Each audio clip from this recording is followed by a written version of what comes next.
Welcome back to part 2 of the dirt cheap budget revival series of my grandfather's 1971 Chevy C10 nicknamed Old Yeller.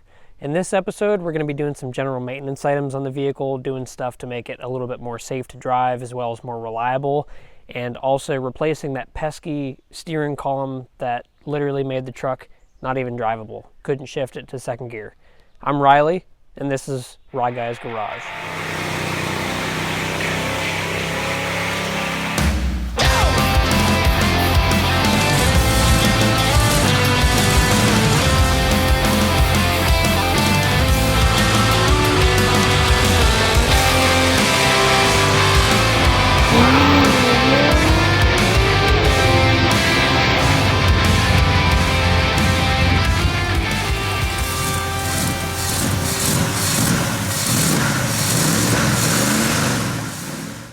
Hey guys, so we're at Ryan's house right now and I'm diving into all of my trucks here.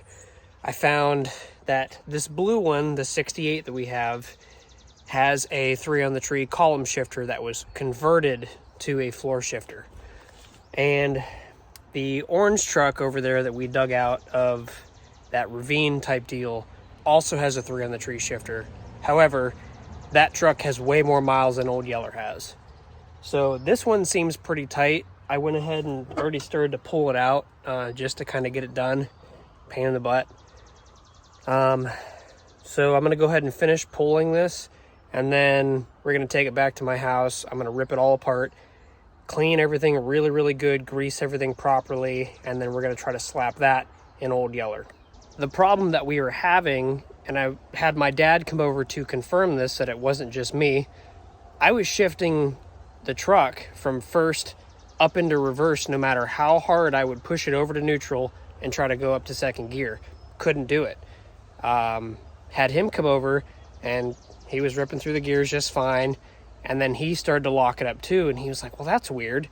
I was like, I know, I replaced the entire bushing set and the whole linkage assembly and everything, lubed everything up, took the steering column apart, lubed that up, and it's still doing it. He's like, I think your steering column's bad, and I said, I agree. So that's why I'm pulling this one out today. I went ahead and brake cleaned all of this crap out of here. Got all this old vintage grease that was all dried up and caking this mechanism up. Cleaned all that stuff out. Tried to clean up these levers as much as possible. You can see it's still sort of leaking out of the column here. But I'm going to go ahead and put some grease on there, re-grease this back up, re-lube it back up, and then see if we're going to tear apart the steering column here itself. Go ahead and probably grease that up too. So I've got this steering column completely lubed up and it moves great. Probably not going to paint it yet because I want to see if it's actually going to work well in the truck. It all acts differently once it's hooked up. However, this steering wheel is pretty nasty. So I'm going to douse it in Crud Cutter and Purple Power and see if we can clean this up a little bit before it goes in the truck. So I got the steering wheel cleaned up and I got all that super sticky residue off of there. Purple Power did a really good job, but Crud Cutter probably did a better job at just pulling all that nastiness off of there. So what I'm going to do now is I have this color, Cordovan Brown, and I'm going to spray this wheel because I really like brown and tan interior vehicles. We'll see how this looks when it actually dries, but there's the first coat on the wheel. This stuff sprays incredibly well and it dries super fast. So I would kind of prefer it to be a little darker than this. I think this is more of like a reddish brown, but it'll work for what we're doing right now, which is pretty much just to protect it from getting sticky again because that stuff's pretty nasty. Got the new steering column all mocked up here. It's dirty. Painted the steering wheel brown. Not certain I super love this color yet. It's a little brighter than I'd like, so we might go darker later. But 68 and 71 have different size diameter holes for the shift lever. 71 will not fit this shift lever. So I have to run all the way back down to my brother's and go get the other shift lever that I was using to test this rig.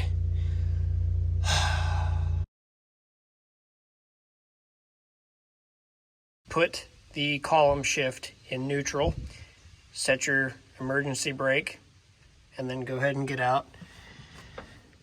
There is a little collar here. This collar goes up here.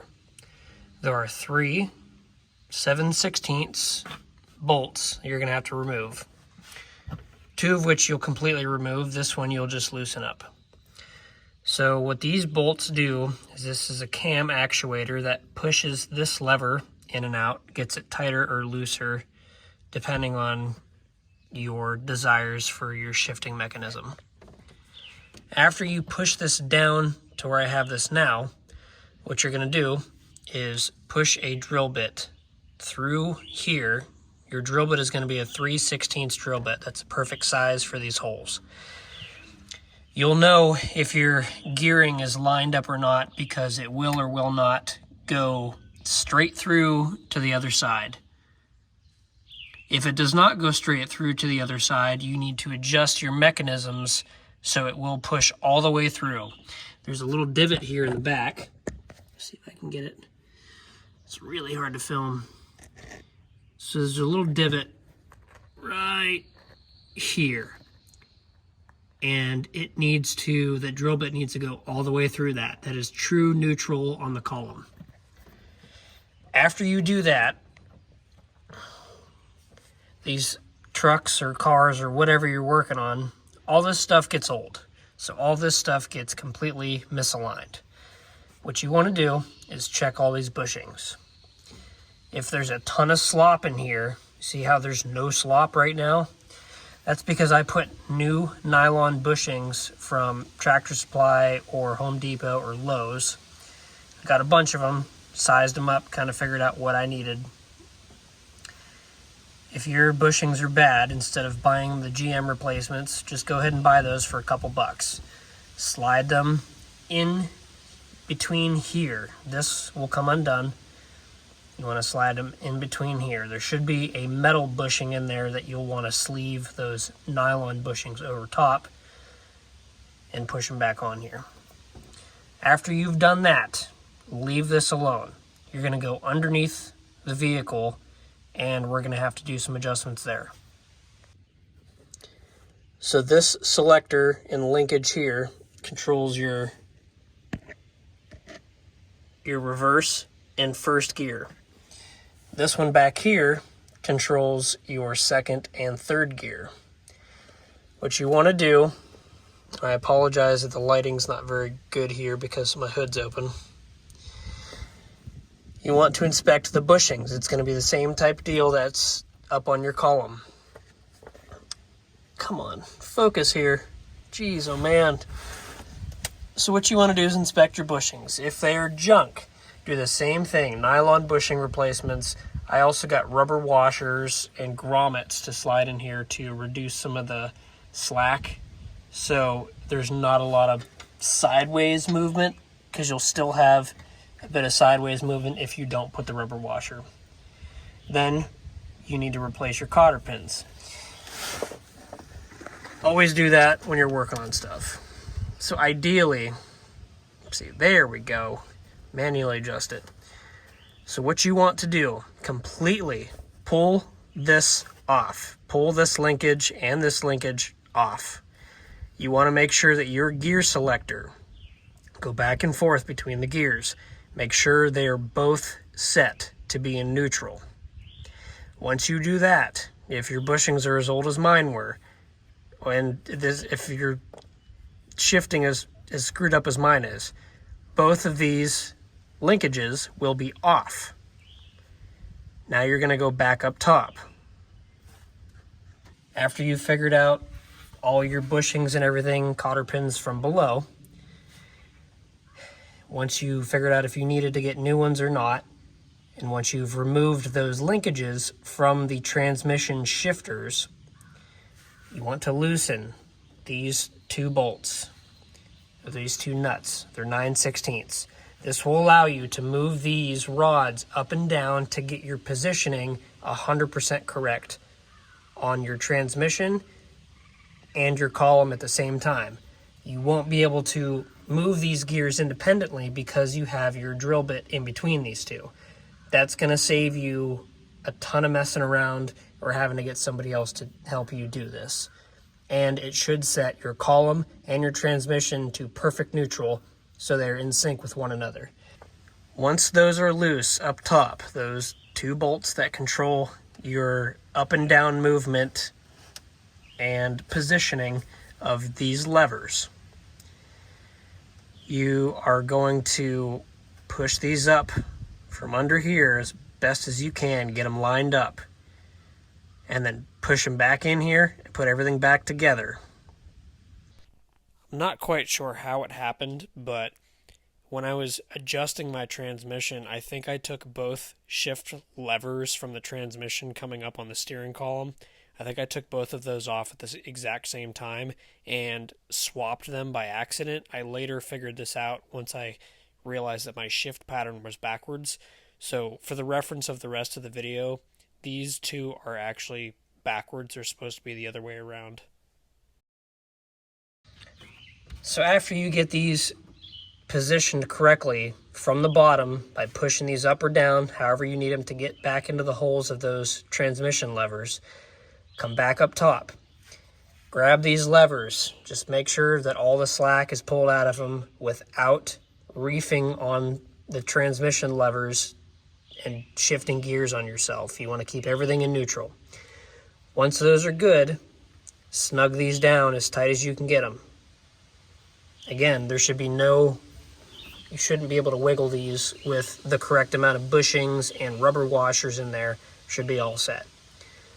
Once you're completed with that and both of these are set to be in sync, you're going to go ahead and pull your drill bit out. And you're going to put this collar back on here. You're going to get a screwdriver in this position if it's off, if you can't get your bolt in there. Get that kind of to where you need it to be.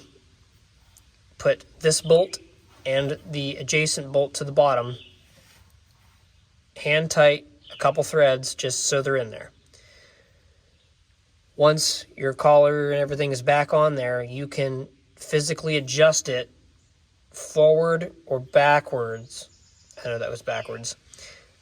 Depending on what you want out of your shifter. Again, that's going to change this bracket forward or backwards, giving you more slack between this. I haven't quite figured out, where I need this to be for myself, but I know that if I go too far this way, it's way too tight, and if I go too far this way, it's super sloppy. So somewhere in between. As you can see in this part of the video, these two rod levers coming up from the transmission on the column are actually put back to the way that they're supposed to be. So if you're trying to set up your car or truck, use this freeze frame as a reference for the positions of the shifting levers. Took it for a rip up and down the road. I'm telling you, she drives like a new truck. I already had the parts, luckily. I need to clean this shifter up here. It's kind of gross.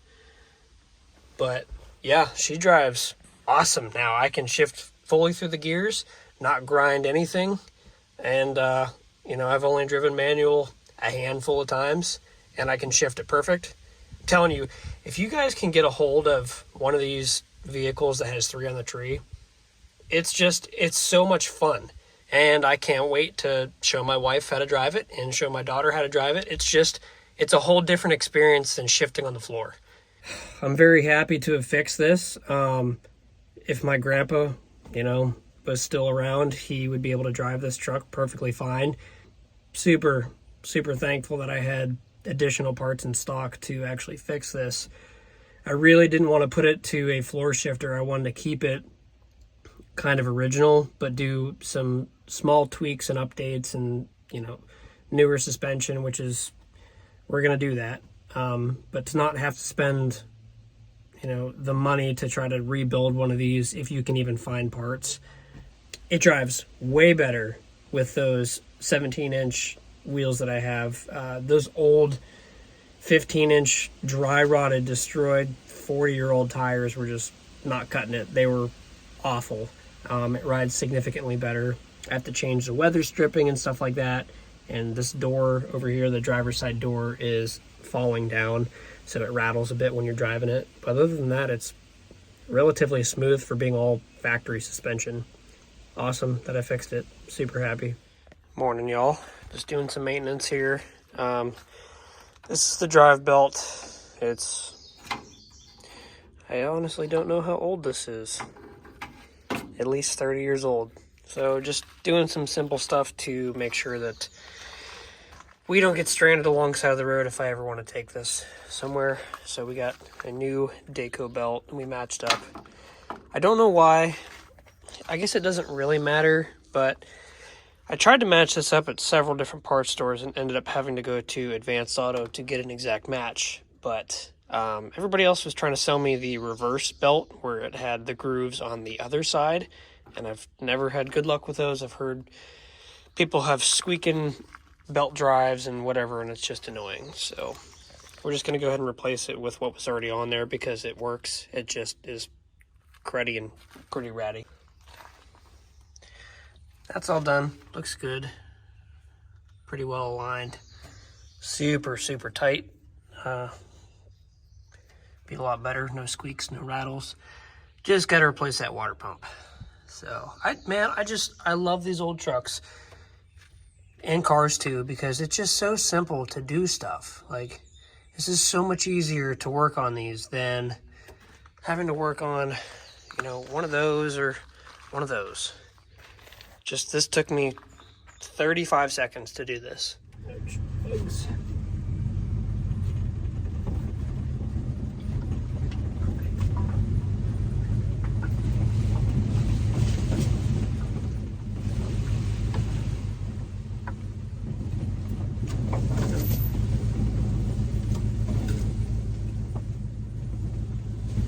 Put a little piece of weather stripping up in this door here that seemed to have stopped the rattles for the moment, so hopefully that's a little quieter for you guys to hear.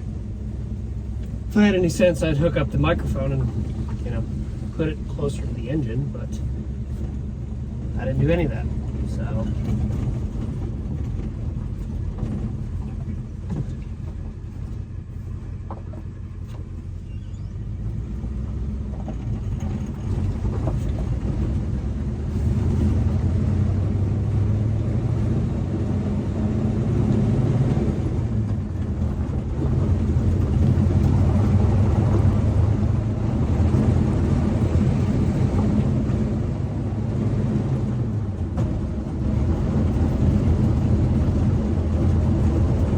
Actually here now, which is good.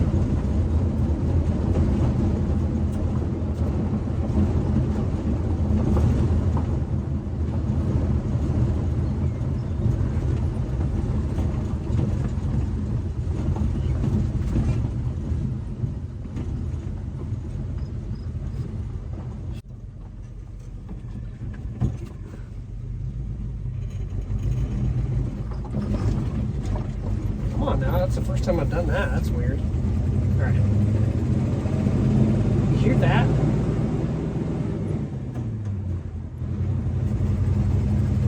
Has that weird bog.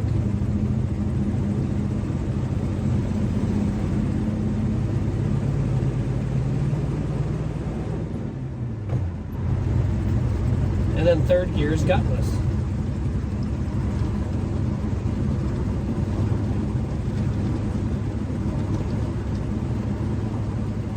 Weird.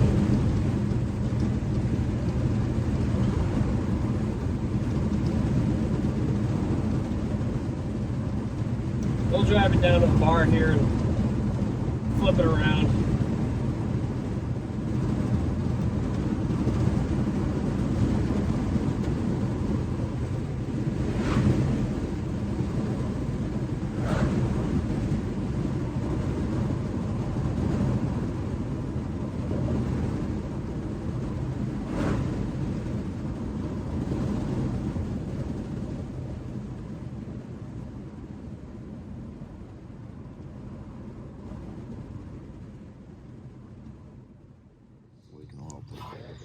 Okay, so based on your messing around with this, what do you think?